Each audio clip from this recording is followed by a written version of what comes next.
Мыналар пайда таппайды. Әл есімде, бір күні ұялы телефоныма біреуден «Құрметті шейх, суицидтің үкімін айтыңызшы» деген SMS келді. Сонда бірден әлгі сұрақ қойған кісіге қоңырау шалдым. Телефонды өрімдей жас жігіт көтерді. Мен оған «Кешір бауырым, сұрағыңды түсінбедім, қайталап айтшы, не сұрағың келді» дедім. Ол бар ашуын сыртқа шығарып, «Айтып тұрмын ғой, суицид жасаудың үкімі қандай?» деп долдана жауап берді. Мен сұрағына өзі күтпеген жауапты беріп есін шығарайын дедім де күліп, «Сауаптыс қой» дедім. Оның даусы саңқ ете қалды. Қалай ойлайсың? Бәлкім саған суицид жасаудың жолдарын үйретерміз дедім. Әлгі жігіт үндемей қалды. Содан соң одан не үшін суицид жасағың келеді деп сұрап едім, ағынан ақтарылды. Өйткені мен өз жолымды таппадым. Басқалар мені жақсы көрмейді. Негізінде мен ылғи сәтсіздікке ұрына беретін адам. Оның үстіне деп ол өзінің сәтсіздіктері туралы ұзын сонар әңгімесін айтып кетті. Өз қолындағы қанша мүмкіндіктерді пайдалануға қауқары жоқ адам екенін айтып мұңын шақты. Негізінде адамдардың көбінің опат болатын тұсы осы. Неге біз өз-өзімізді бейшара санаймыз?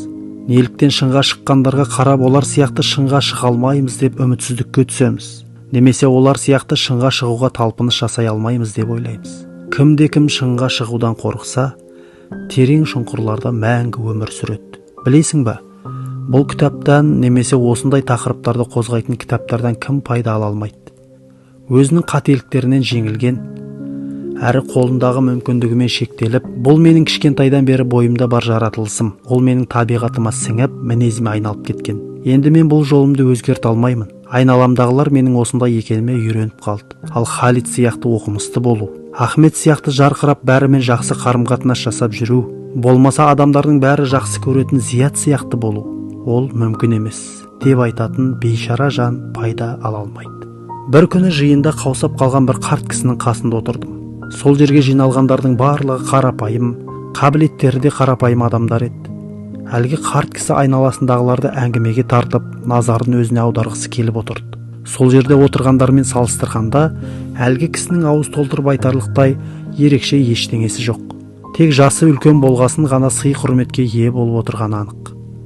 Мен де кезегім келген кезде аз-маз сөз айттым. Сөз арасында ғұлама шейх Абдул-Азиз ибн Баздың бір пәтуасын айта кеттім. Сөзімді бітіргенім сол еді, әлгі қария маған мақтана сөйлеп: «Біз кезінде шейх ибн Баз екеуміз бір сыныпта оқып, шейх Мұхаммед ибн Ибрахимнің мешітінде 40 жыл бойы бірге дәрістерге баратынбыз» деді.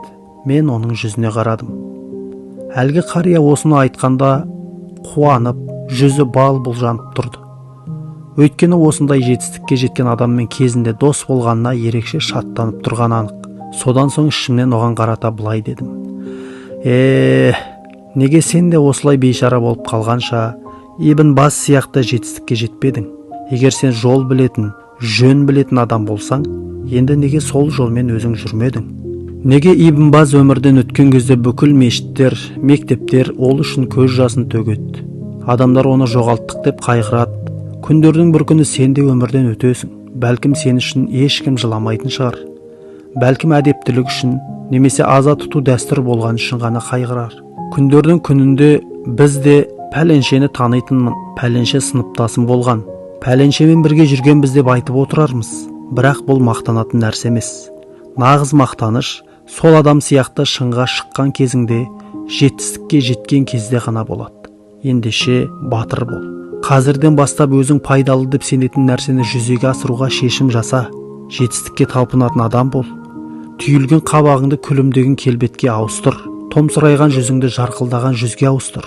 Сараңдығыңды жомарттыққа, ашушаңдығыңды ұстамдылыққа өзгерт. Әрбір қайғыны қуаныш жасап ал. Иманыңды қару ет. Өміріңнің рахатын көр. Өмір өте қысқа, қайғырып отыруға уақыт жоқ. Бірақ осының бәрін қалай жасауға болады? Міне осы сұраққа жауап табу үшін мен осы кітапты жаздым. Менімен бірге бол. Алланың қалауымен мақсатымызға бірге жетеміз. Нағыз батыр тапқырлығы мен табандылығын, қолдағы бар мүмкіндіктерін өзін дамытуға жұмсайтын адам.